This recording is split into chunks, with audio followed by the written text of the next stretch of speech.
What's up everyone, this is CyberKnight 8610 and today we're opening up a Yugioh Metal Raiders box for you guys. Man, it's weird to be able to say that, right? And not be like, I don't know, several $1,000s poor. Yeah, this of course is the 25th anniversary edition, so this is not one of the original ones, obviously, on that. And these are still definitely worth picking up. If you love that nostalgia, you want to open these up and everything too. I mean, for me, I remember whenever this set was out on store shelves back in the day, and I feel pretty old whenever I see that 25th on it, but it's so much nostalgia. So that's what this set is about. It's a lot of nostalgia and a lot of fun, so I really enjoy this, and let's see what we get from this. I'm hoping for a Black Skull Dragon, honestly. I still have an old Black Skull Dragon that my friend had back in the day, and it is just beat up so bad, so maybe we can get a new one here. Yeah, he didn't take care of his cards as much. It's basically, he got out of Yu-Gi-Oh! He gave me his collection back then, and I always remember that being one of the big cards that he had, and we didn't know how the rules really went with Yu-Gi-Oh! Just like the show really didn't at the beginning either, and we thought you could just summon them. So basically, he had a monster that was stronger than Blue Eyes, so that was a big thing back then. This box is so cool looking too. I think it's one of the cooler design ones. I mean, you can see, like, was it Barrel Dragon? I know it's one of Bandit Keys on there. Then, of course, you have your Summon Skull, and then Black Skull on the side there. I mean, this set's just really cool. So, yeah, like and subscribe and all that, and let's just get going. Also, check out my link with TCG Player. If you buy anything after click on the link, it does help support the channel. And you can see the card prices, too, of these 25th anniversary packs, and, you know, and all that. It's kind of tough to get your money back out of these boxes. It's for nostalgia. I mean, I'll just go ahead and tell you right there. If you're looking to be able to pull a $100 card from it, it's not really the set for you. It's more for us old guys, basically, or those that, you know, didn't get to go through that back then, and they want to, you know, see what it was like. Elegant Egotist. Oh, there you go, the Cyberstars. I still wish they had the older art on this. Like, that would have been so cool, right? You also bring that back, and I understand they couldn't have magic cards, you know, instead of spell cards on it. That's fine, whatever. But I wish they could have had the original arts. That would have been a really nice touch with these.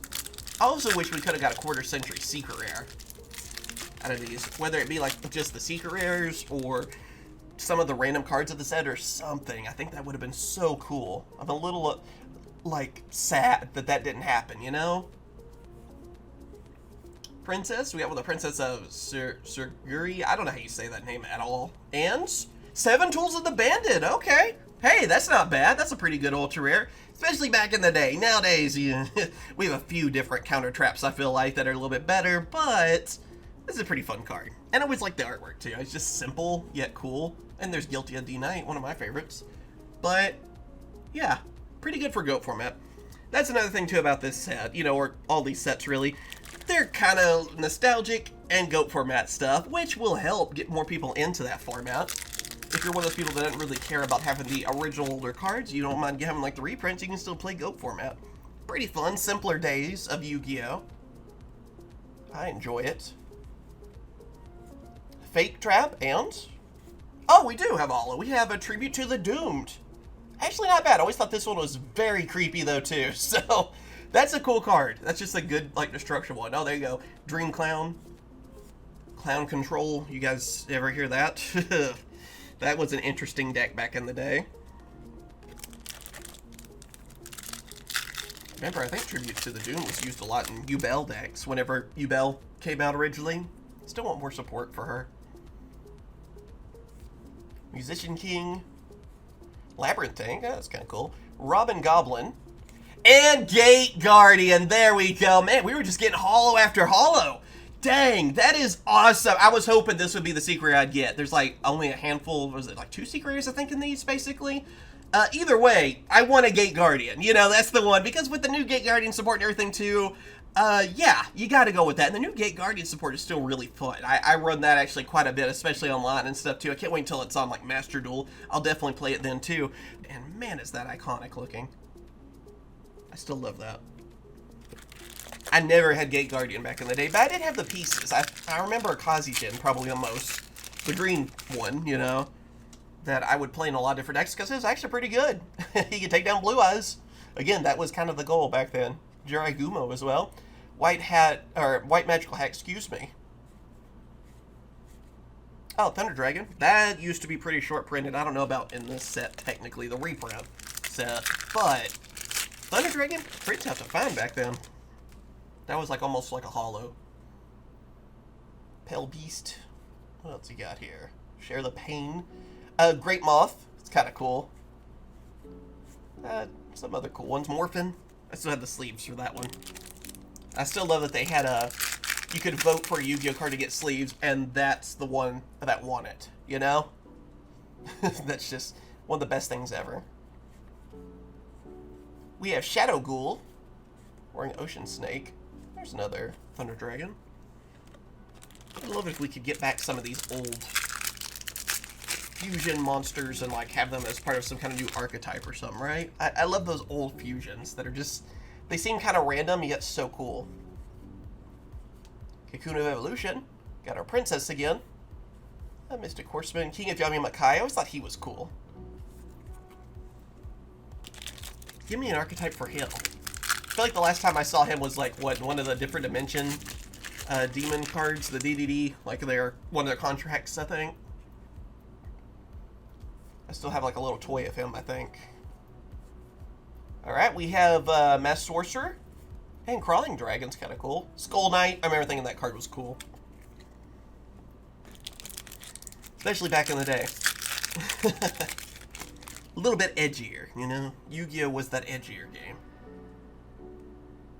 Okay. Ocubeam. We have Starboy.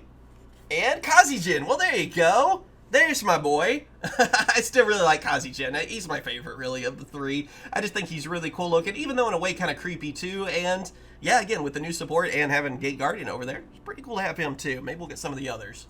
Baby Dragon as well. I wouldn't mind getting the others in this as well. Get the full set, you know?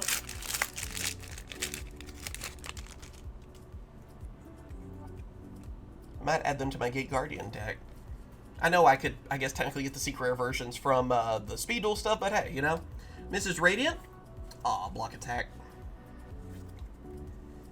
I think it's funny how we have the attack boosting ones depending on attribute in this set, and then they were all turned to Link monsters. So, Starboy, Mrs. Radiant, all those are in here, which is pretty cool. Thunderball. We have Mask of Darkness, Wing Guardian. I thought he was kind of cool too. Then to the left side. I'm trying to think what would be a cool ultra to get. I guess Black Skull really is the goal. So let's see, Deep Sea Shark. Sandgin, pretty good. I do believe that is the one with the errata too, and Gazelle, which is kind of notable now. Because in the next set, Duelist Nexus, we are getting new forms for Gazelle, Baphomet, and Chimera. Even some new fusions and stuff. So they kind of redid the archetype, and now they have their own typing. Like Illusion. Or Illusionist, I think, actually, technically. But, yeah. Either way, pretty cool. Soggy Dark Clown. Okay, that's cool, too. Got our Princess. And Mirror Force. Okay, that's a good one. I can't complain about that. I remember I could not get Mirror Force back in the day. That was one of those really tough ones to get. I think it was finally the Yugi Duelist pack that I finally pulled one. And this card's still good. It's still one of those iconic cards that people aren't really, you know, paying attention to, like, your face downs. You can do something with this one. It's kind of like Magic Cylinder. I feel like it's one of those that's, like, still useful and can be really funny if they're not really paying attention either. So, yeah, one of the greatest cards back in the day. But like I said, I could never pull it. A little, you know, a little too late, really, unfortunately for me. But still very cool. Yeah, this set had a lot of good trap cards like that, too, because Solemn is also in this. The original Solemn. I think it was also Ultra, if I remember right. Yeah. I never pulled that one either. So, we have Starboy.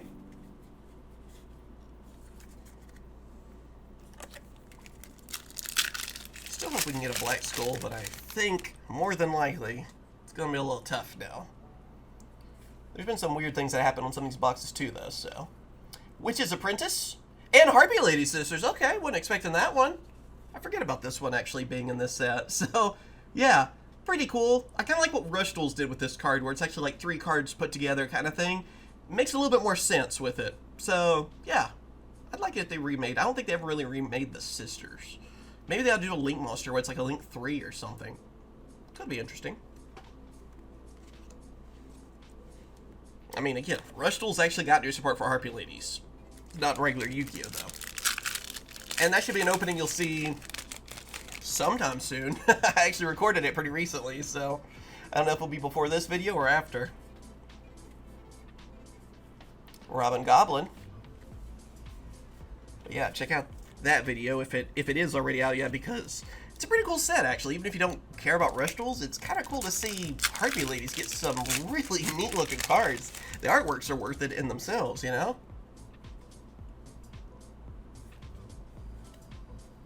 Okay, Crass Clown. Ugh, I didn't like that one. Shadow Ghoul. Crass Clown actually kind of creeps me out.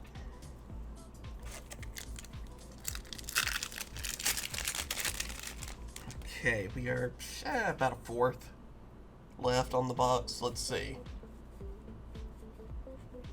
We have Muka Muka and Rapid Horseman. Muka Muka is kind of a funny card. I remember actually using that back in the day too. It could be pretty powerful, I guess. Enrage Muka Muka was a bit better. What was that? Soul the Duelist, I think. That's a set I want to reprint on.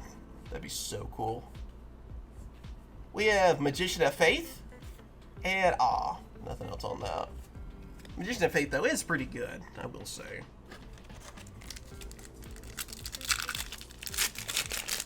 Just wondering what other holos we can get. We probably are missing a couple super rares, so we'll see what happens.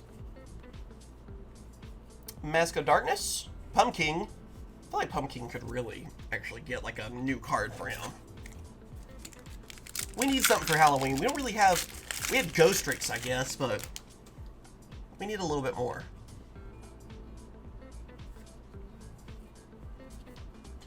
And Witch of the Black Forest. Still a pretty good card. And Karibo! Oh, there you go. I always forget Karibo's actually in this set. For some reason, I would think he's in Legend of Blue Eyes, because it just makes sense in my head. I don't know.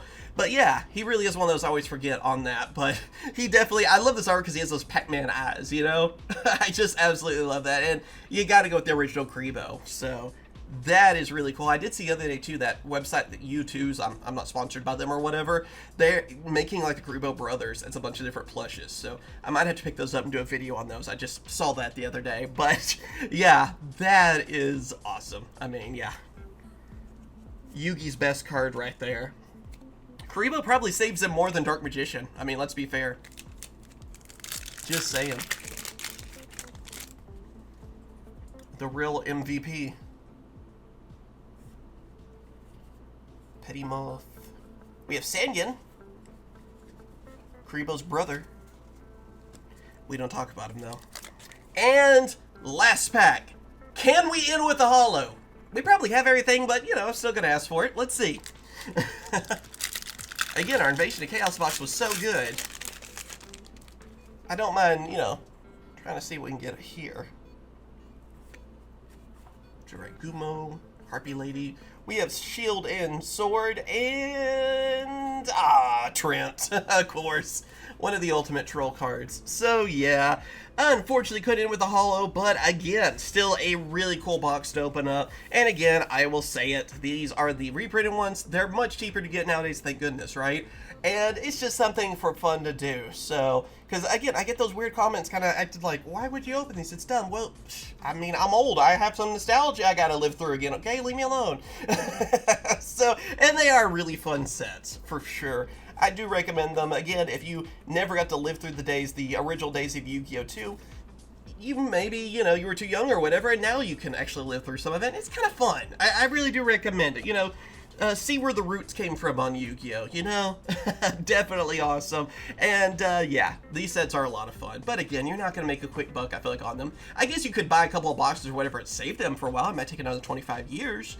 But maybe that's the way you could make some money on them. But if you just want to have some fun, go for it. It's a fun set. So thank you guys for watching. A Legend of Blue Eyes is next. I'm looking forward to that one, and we'll see if we can get Red Eyes. That's the goal. So catch you guys later. See ya.